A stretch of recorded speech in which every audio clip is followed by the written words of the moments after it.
이번 시간 강의 내용은요, 카메라의 종류입니다.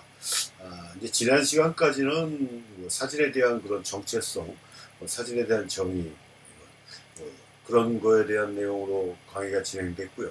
오늘 이 시간부터는 이제 본격적으로 이 카메라에 대한 렌즈에 대한 장비에 대한 거나 그다음에 이제 촬영에 대한 그런 내용들을 가지고 수업을 진행할 예정인데요. 이제 첫 번째는 이제 카메라가 있어야 되겠죠. 아무리 생각이 좋고 뭐 뜻이 좋고 계획이 좋다라고 해도 이 카메라가 없어서는 내가 원하는 방향대로 작업을 해줄 수가 없는, 그러니까 카메라라는 건 뭡니까? 사진에 있어서 아주 필수 장비죠. 카메라 없이 사진을 할 수 있다라는 거는 상상을 할 수 없다라고 해도 과언이 아닌데, 물론 다다이스트라고 해서 나중에 설명이 또 한번 들어갈 수도 있는 내용인데요. 사진 촬영하지 않고, 그러니까 카메라 없이 사진 작업을 하는 그게 다른 말로 얘기하면 특수암실 기법이라고 할 수 있는, 암실에서 특수현상을 통해서 만들어내는 그런 사진들이 있습니다. 그런 작업을 할 경우에는 카메라가 없어도 자신이 원하는 사진적인 이미지를 만들어낼 수는 있습니다. 이제 그거는 이제 예외적인 경우고요. 일반적으로 우리가 사진이라고 했을 때는 카메라를 가지고 촬영을 한 후에 이루어지는 그런 작업이기 때문에 이 카메라를 빼놓고 사진이라는 걸 우리가 논할 수가 없다라고 해도 과언이 아니다라고 이렇게 말씀드릴 수가 있습니다. 그래서 우리가 사용하는 카메라는 크게 몇 가지 종류로 이렇게 나눌 수가 있습니다. 지금 이 시간부터 설명해 드릴 그런 카메라에 대한 종류는요, 디지털 카메라나 필름 카메라나 이렇게 구분해서 말씀드리는 건 아니고요. 종합적으로 같이 설명을 해 드린다라고 이렇게 보시면 되겠습니다. 그래서 필름 사진에 관심 있는 분들도 충분히 이해할 수 있고, 물론 디지털 카메라를 가지고 계신 분들이나 디지털 카메라를 구입해야 되겠다고 생각하시는 분들한테도 실질적으로 도움이 되는 그런 내용이다라고 말씀드리면서, 가장 대표적인 카메라의 종류, 그러니까 구조상의 문제인데요.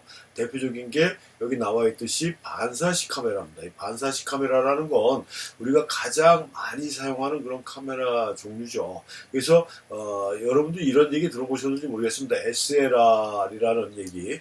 물론 디지털 카메라 쓰시는 분들은 나중에 말씀드리겠지만 DSLR이라고 얘기를 하죠. DSLR에 대한 얘기는 많이 들으셨겠습니다만, 이 필름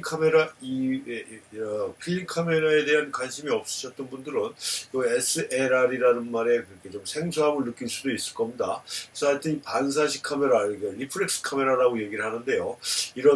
이런 반사식 카메라라고 해서 우리가 일반적으로 얘기하는 싱글 렌즈 리플렉스 카메라, 그래갖고 렌즈가 하나가 붙어 있지 않습니까? 렌즈가 하나 붙어 있는 상태에서 그 다음에 나중에 요 안에 구조를 보시면 아시겠지만 여기에 반사경이 이렇게 들어가 있어요. 카메라 안에 렌즈 뒤쪽에 필름 앞에 이미지 센서 앞에 반사경이 붙어 있어서 리플렉스 반사시킨다 그래갖고 이러한 반사식 카메라라고 해서 우리가 그걸 싱글 렌즈 리플렉스 카메라 줄여서 SLR 이렇게 얘기를 하는 거예요.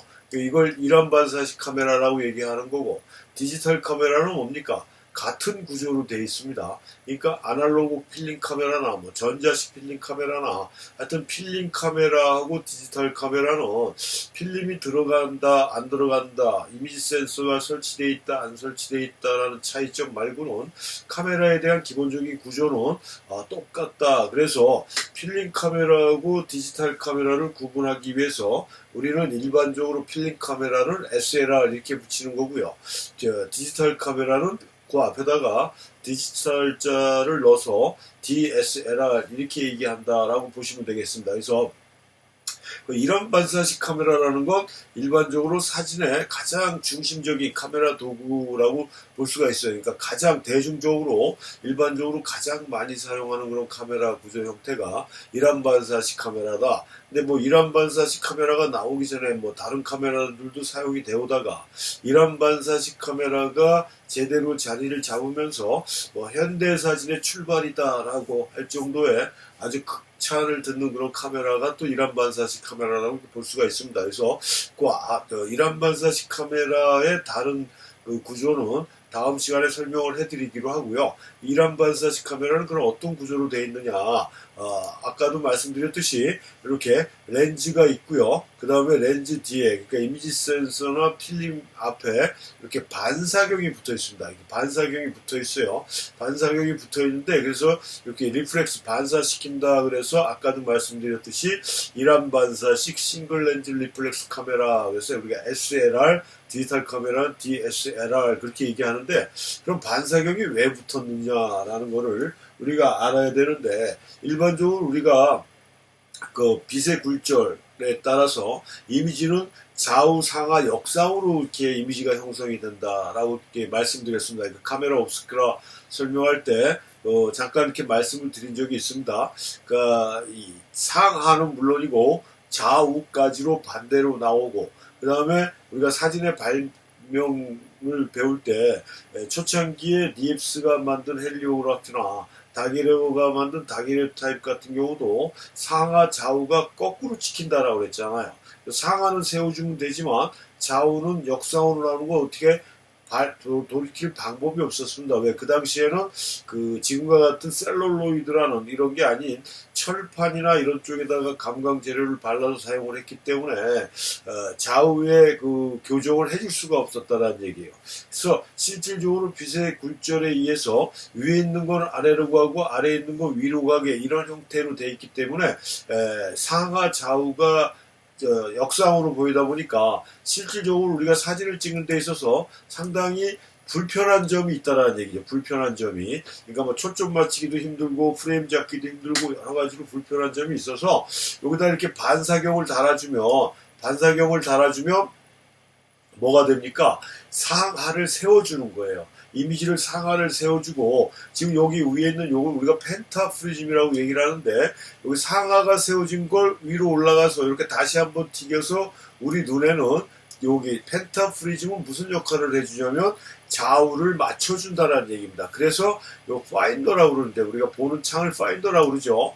요 파인더를 통해서 볼 때는 상하 좌우가 정상으로 보이는, 그걸 뭐 한자로 정립 정상 뭐 이렇게 얘기를 하는데요. 이 좌우 상하가 똑같이 보이는 형태로 우리는 파인더에서 이미지를 관찰할 수 있다는 얘기입니다. 그래서 이렇게 이란 반사식 카메라가 등장하면서 대상에 들어오는 빛도 렌즈가 하나이기 때문에 대상에 들어오는 직접적인 빛도 정확하게 관찰이 가능하고, 그 다음에 상하 좌우의 역상이 아닌 똑바로 된 상을 파인더로 볼 수가 있기 때문에 초점이라든가 모든 걸 신속하게 처리할 수 있는 이런 형태의 카메라가 만들어졌다는 얘기입니다. 우리가 다음 시간에 RFC라고 거리계운동식 카메라를 배울 텐데요. 거리계운동식 카메라가 이런 반사식 카메라보다 앞에 사용됐던 그런 카메라고요.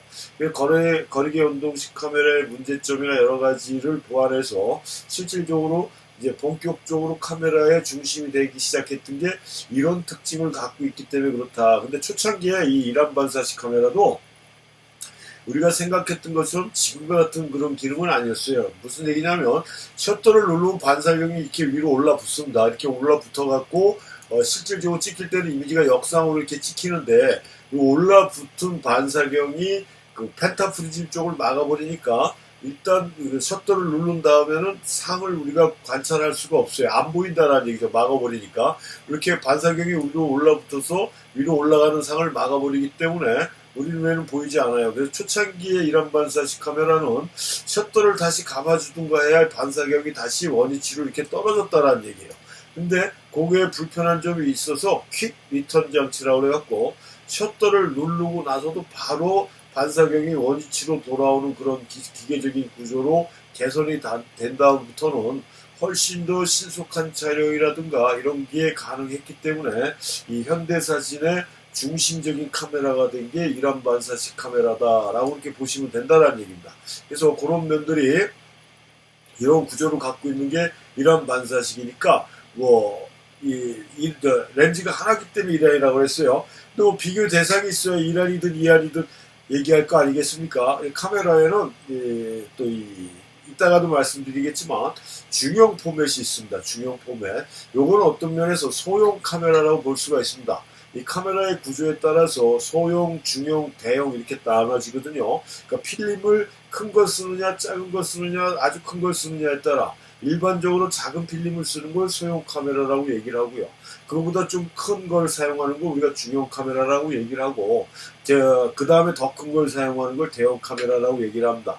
다시 말씀드리면 소형 카메라는 화면 사이즈가 미디예요. 그러니까 우리가 사용하는 풀프레임이라는 게 있다고 나중에 설명을 해드리겠는데, 디지털 카메라의 풀프레임은 필름 한 카트 사이즈입니다. 24, 36mm의 화면 사이즈를 갖고 있는데, 지금 말씀드렸듯이 미리예요, 단위가. 지금 중형 카메라의 필름 사이즈는 센치입니다. 6 곱하기 6cm, 6 곱하기 7cm 뭐 이런 식으로 센치예요. 그러니까 필름이 굉장히 커졌다는 얘기고요. 대형 카메라 같은 경우는 인치입니다. 인치. 4 곱하기 5인치, 5 곱하기 7인치 이렇게 필름이 점점 커져서 사용하는 필름에 따라 카메라도 소형, 중형, 대형으로 나눠지는데, 1차적으로 일안 반사식 카메라는 소형 카메라가 가장 대표적인 거고, 이 중형 카메라에도 일안 반사식이 있습니다. 근데 아까 얘기했지만 소형 카메라의 일안 반사식은 이게 확실하게 사용되기 전에는, 그전에는 RFC라는 거리계 연동식 카메라를 썼다라고 그랬습니다. 중형 카메라에서는 어떤 카메라가 사용됐냐면, 이안 반사식 카메라라는 게 있습니다. 이안 반사식. 그러니까 이건 지금 이안이라고 그랬습니다. 트윈 렌즈 리플렉스 카메라에서 렌즈가 두 개입니다. 렌즈가. 하나는 밑에 있는 렌즈는 촬영용 렌즈예요. 여기 필름이 지나가고 있죠. 그 다음에 위에 있는 렌즈는 파인더용 보는 렌즈예요. 그래서 여기 반사경이 이렇게 붙어 있는 겁니다. 그러니까 보는 렌즈하고 찍히는 렌즈가 틀린 구조로 되어 있는 게 이안 반사식 카메라고요. 지금은 컬렉션용으로들 많이들 구입하고 있지만, 물론 지금도 옛날 모델 카메라 가지고, 그러니까 옛날 이안 반사식 카메라 가지고 한국에서도 제가 몇 번 본 것 같아요, 지나가다가. 근데 미국에서는 이 이안 반사식 카메라 갖고 촬영하는 사람들이 생각 외로 굉장히 많습니다. 저도 몇 번 찍어봤는데 아직도 이 렌즈라든가 모든 퀄리티가 절대 뒤지지 않는 그런 퀄리티를 만들어내고 하는 그런 구조로 되어 있는 게, 이게 필름이 중형 카메라를 써요. 중형 필름을 써요. 6 곱하기 6cm입니다. 그러니까 정방형이죠. 이안 반사식 카메라는 대체적으로 다 정사각형의, 요즘 젊은 친구들이 좋아해서 일반 디지털 카메라나 이렇게 카메라에서 필름 포맷을, 그러니까 화면 사이즈를 장방형, 정방형 이렇게 선택, 파노라마 이런 식으로 선택할 수 있게 되어 있는데, 이런 이안 반사식 카메라가 구조적으로 이 6 곱하기 6cm의 정사각형의 프레임을 가지고 있는 원조라고 이렇게 볼 수가 있습니다. 이런 구조로 되어 있는 게 이안 반사식 카메라고, 이안 반사식 카메라는 나중에도 설명해 드리겠지만, 얘는 지금 펜타프리즘이 없어요. 아까 이안 반사식 카메라의 소형 카메라 같은 경우 요 위쪽이 펜타프리즘이 있어갖고 두 번 튕겨서 우리 눈에 좌우를 세워준다라고 얘기했지 않습니까? 근데 이안 반사식 카메라는 여기 반사경은 있지만 여기에 지금 펜타프리즘이 없어서 이걸 웨스트 레벨 파인더라고 우리가 얘기를 합니다. 그러니까 허리 높이에서 이렇게 봐주는 거예요. 허리 높이에서 봐주고 펜타프리즘이 없다 보니까 어떻게 됩니까? 좌우가 반대로 보여요. 좌우가 반대로 보여서 프레임 잡기라든가 이런 게 처음에 사용할 때 상당히 좀 어색하고 적응하기가 조금 시간이 필요한 그런 구조로 되어 있습니다. 근데 얘는 지금 로라이프렉스인데요. 이 이안 반사식 카메라도 요즘 이란 반사식 카메라 같이 다양한 브랜드에서 만들었어요. 옛날에는 만들었다가 다들 없어지고 지금 컬렉션용으로 많이 찾는 것들이 이런 로라이프렉스, 독일제 로라이프렉스나 그 다음에 일본에서 만든 마미야 시리즈라든가, 그 다음에 그거보다 좀 한 단계 낫다라고 평가받는 야시카라든가 이런 식의 이안 반사식 카메라들이 있는데, 마미야 카메라에서 만든 이안 반사식 카메라는 요 위에 펜타프리즘 액세서리도 있고 다양한 기능을 갖고 있는 액세서리들도 갖고 있는 그런 카메라 렌즈 교환도 되고. 근데 이 로라이프렉스 같은 경우는 일반 이안 반사식 카메라는 렌즈 교환이 안 되는 게 일반적입니다. 근데 마미야 카메라는 렌즈 교환도 되고 펜타프리즘 액세서리도 있고 해서 이 웨스트 레벨 파인더를 띄워내고 여기다가 펜타프리즘을 달면 좌우까지 제대로 보여서 좀 더 신속하게 촬영할 수 있고 필름 포맷은 큰 이런 중형 이안 반사식 카메라가 사용이 되다가, 그러니까 지금은 이제 이걸 아까 말씀드린 대로 일반적으로 많이 사용되는 그런 카메라는 아니라고 그랬습니다. 커넥션용으로 많이 찾는 그런 카메라가 됐는데요. 요걸 기본 구조로 해서 중형 카메라가 이란 반사식 중형 카메라가 나오기 시작했다라는 얘기예요. 그래갖고 아까도 말씀드렸지만 현대사진의 출발이 이란 반사식 카메라의 등장과 함께 시작했다라고 해도 과언이 아닐 정도로 이런 이란 반사식 카메라가 이 현대사진의 출발점이고 사진의 대중화에 훨씬 더 기여했던 그런 공헌이 있는 그런 카메라다. 그래서 오늘날 가장 총애를 받고 있는 카메라가 이란 반사식 카메라다라고 얼마 전까지는 그렇게 얘기를 했습니다. 그래서 디지털 카메라로도 따지면 DSLR이라는 게 가장 일반적인 디지털 카메라의 대표 기종이었어요. 근데 나중에도 말씀드리겠지만 DSLR 디지털 이란 반사식 카메라는 요즘은 신제품, 신형 카메라는 생산을 안 하고 있다. 어느 브랜드든지 간에 카메라를 미러리스 쪽으로 대부분 다 전환을 해서 이란 반사식 카메라의 시대도 이제 거의 끝나가고 있다라고 해도 과언이 아니지만 굉장히 오랜 세월 동안 현대사진의 중심으로 자리 잡았던 게 DSLR 카메라다라고 얘기할 수가 있고, 모든 기술이 집약적으로 된 카메라의 대표성을 지니고 있는 게 이란 반사식 카메라다라고 얘기할 수가 있습니다. 그래서 물론 지금 미러리스라는 디지털 카메라가 그런 식으로 구조가 바뀐 그 카메라 브랜드에서 이제 그쪽 라인만 생산하고 있지만 아직도 많은 사진가들이 DSLR 카메라를 중심으로 작업을 하고 있어서 아직 시대가 끝났다라고 볼 수는 없습니다. 근데 신형 카메라가 안 나온다라는 것 뿐이죠. 사용자는 아직까지 DSLR 카메라 사용자가 많고, 그 다음에 필름 사진을 지금도 하시는 분들도 SLR 카메라를 주로 많이 사용하고 있고, 중형 카메라를 쓰는 분들은 중형 이란 반사식 카메라를 쓰는 경우가 많다. 그래서 하여튼 이란 반사식 카메라는 지금도 아직까지도 사진의 중심이고 가장 총애를 받고 있는 그런 카메라임에는 분명하다라는 것을 말씀드리고요. 그래서 이란 반사식으로 시작했던 중형 카메라는 이렇게 이란 반사식 형태의 카메라로 구조가 바뀝니다. 그러니까 이란 반사식이 가지고 있는 여러 가지의 불편한 점이 있다는 얘기예요. 마미야 카메라 같은 경우는 렌즈 교환이 됐다라고 그러지만 교환 렌즈가 그렇게 다양하지가 않고요. 또 대부분의 이란 반사식 카메라들은 렌즈가 교환이 안 됐기 때문에 이런 촬영상에 많은 불편함이 또 있을 수도 있고, 그 다음에 다양한 액세서리나 이런 게 이란 반사식보다 좀 떨어졌기 때문에 많은 불편함이 있다 보니까 이 중형 이란 반사식 카메라의 필요성을 느꼈다라고 볼 수가 있습니다. 그래서 필름은 똑같은 필름을 사용하는데 이렇게 싱글 렌즈, 그 다음에 이 뒤에 리플렉스 반사경이 붙어있는 이런 구조의 포맷은 크지만 이란 반사식인 이런 형태의 카메라들이 등장해서 상당히 오랫동안 프로 사진가들한테 많은 사랑을 받은 카메라인데요. 이 이란 반사식 카메라는 아까도 말씀드렸듯이 사이즈가 하나예요. 6×6cm의 정사각형 정방형 프레임인데 이 중형 이란 반사식으로 오면서 포맷이 몇 가지로 나눠집니다. 제일 작은 게 6×4.5 사이즈가 있습니다. 6×4.5라고 그래서 화면 사이즈가 있어 가장 대표적인 게, 이것도 카메라 브랜드마다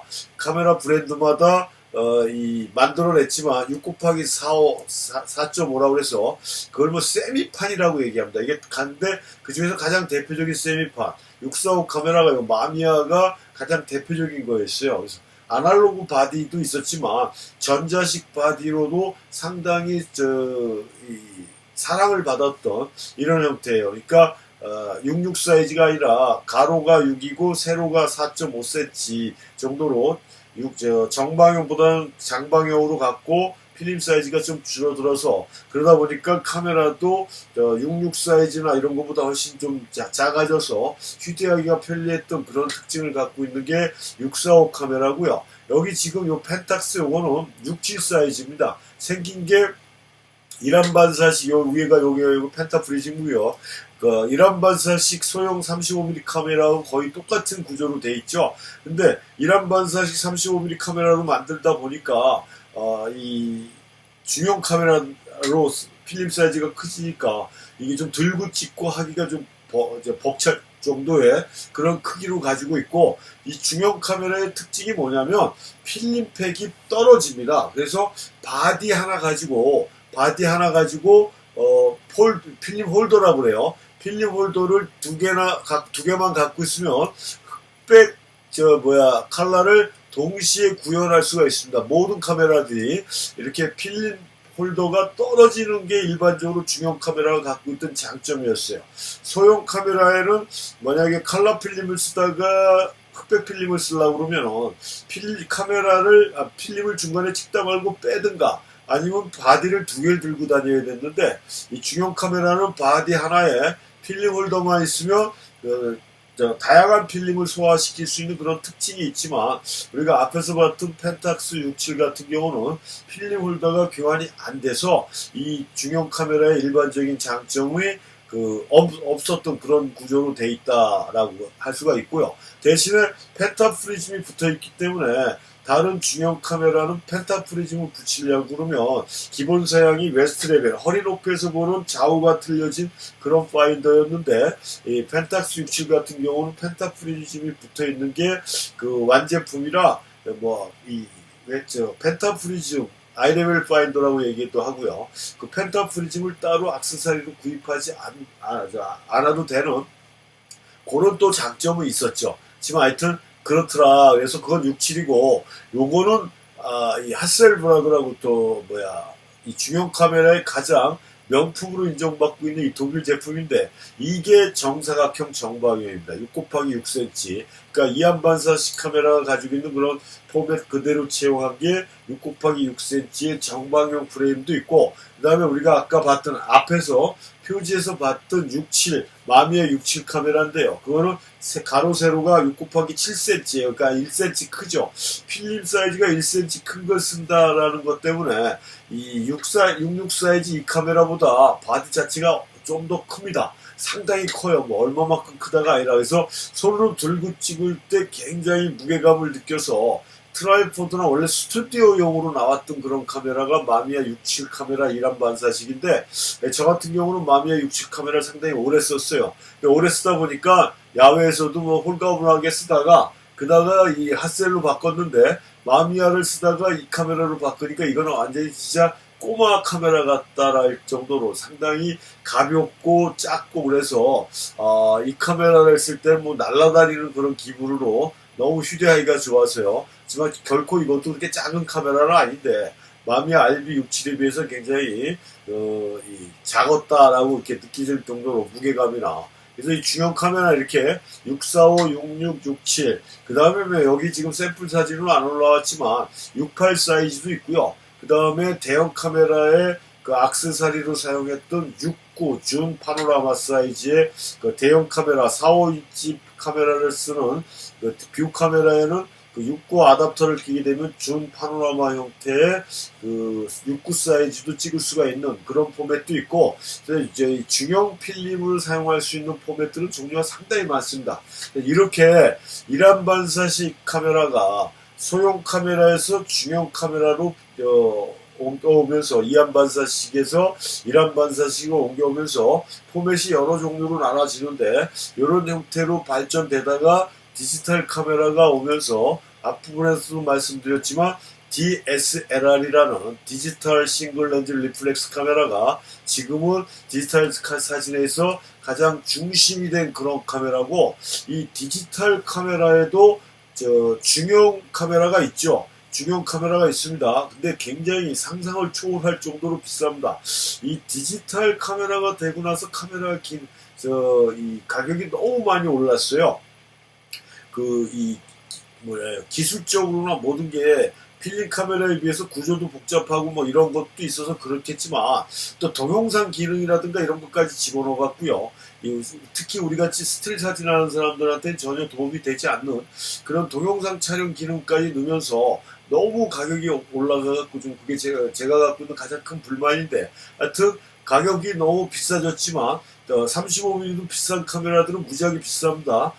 근데 제가 카메라 파트에서 나중에 또 설명해 드리겠는데, 그렇게 비싼 돈 들여서 카메라를 구입할 필요는 전혀 없습니다. 근데 그거는 다른 시간에 설명해 드리기로 하고, 이렇게 DSLR이라는 카메라는 넘어왔고, DSLR에도 중형 DSLR도 있다. 그렇지만 가격이 상당히 비싸다. 근데 일반적으로 아까 필름 홀더가 떨어지는 중형 카메라들이 있다라고 그랬지 않습니까? 대부분이 이 디지털 백이라는 게 있어요. 그래서 필름 카메라에다 요 디지털 백만 달면은 중형 카메라에서 디지털 중형 이미지를 만들어낼 수도 있는데, 이 디지털 백도 가격이 또 만만치가 않다라는 얘기입니다. 그래서 제가 뭐 이렇게 추천해 드릴 만한 건 아니지만, 좀 더 큰 이미지 센서에 엄청난 화소수를 가진 하이 퀄리티의 이미지를 찾고자 한다라고 그러면 중형 디지털 카메라나 아니면 디지털 백을 이용해서 중형 이미지의 그런 중후한 맛을 느껴볼 수도 있겠는데요. 실질적으로 우리가 사용하는 소형 디지털 카메라도 이 화소수라든가 이미지 센서의 퀄리티가 절대 떨어지지가 않기 때문에, 옛날 필름 사진에서는 35mm 필름보다는 중형 필름보다는 대형 필름이 훨씬 더 확대 묘사력이라든가 해상력이라든가 디테일이 선명한 게 훨씬 좋아서 풍경이나 정물이나 인물사진 찍는 사람들이 필름 포맷을 큰 걸 사용을 했지만, 디지털 카메라에서는 35mm DSLR도 전혀 뒤처지는 게 없기 때문에 굳이 중형 포맷이나 하다못해 대형 포맷에도 디지털 백이 있으니까 그런 걸 사서 찍을 만한 이유는 저는 없다고 봅니다. 뭐 특별한 상업사진이라든가 특별한 목적이 있지 않는 한 굳이 중형 디지털 카메라를 쓸 필요가 없다는 얘기죠. 그래서 하여튼 이 카메라의 종류에는, 우리가 선택하는 카메라의 종류에는 이렇게 일안 반사식 카메라도 있고, 중형으로 가면 이안 반사식 카메라도 있고, 그런 걸 우리가 SLR이라고 얘기를 하고, 디지털 카메라에는 DSLR이라고 얘기를 한다. 그래서 DSLR이 카메라의 가장 중심이었던 상황이었지만, 기술적인 발전에 의해서 또 시대의 흐름에 따라 이제 사진의 뒤안길로 돌아갈 시간이 얼마 남지 않은 그런 카메라다라고 말씀드릴 수가 있고요. 근데 지금도 신제품은 없다라고 그랬어요. 그러니까 이 DSLR을 원하신다라고 그러면 이제 중고라든가 이런 모델을 사는 방법뿐이 없다. 신형 모델이 작년인가부터 안 만들어지는 걸로 제가 알고 있는데요. 그래서 하여튼 DSLR은 아직도 그래도 사용하는 사람들이 상당히 많은 그런 카메라다라는 거고, 여기서 다시 또 다른 시간에 제가 강조할 수는 있겠지만 생각난 김에 말씀드리면, 카메라 바디는, 특히 DSLR 디지털 카메라의 바디는 소모품이다라고 보시면 됩니다. 그래서 아주 최상의 바디를 구입한다라는 건 제가 판단하기에는 좀 바보 같은 짓이다.